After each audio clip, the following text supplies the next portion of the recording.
Welcome back to another technical deep dive here in the Debug Zone. Today we're tackling a big question and breaking it down with insights from other users. Hopefully this clears up some misconceptions and helps you get the answer you need.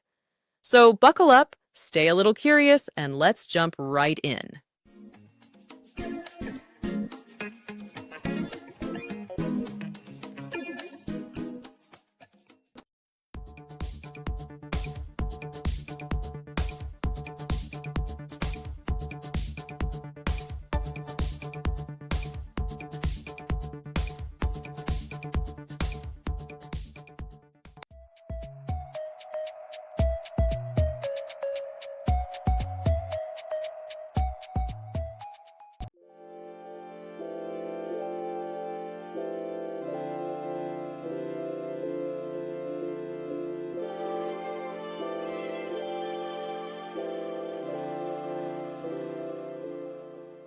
And that's a wrap.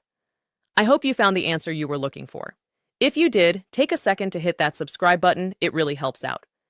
And let me know in the comments which solution worked best for you. See you next time in the Debug Zone.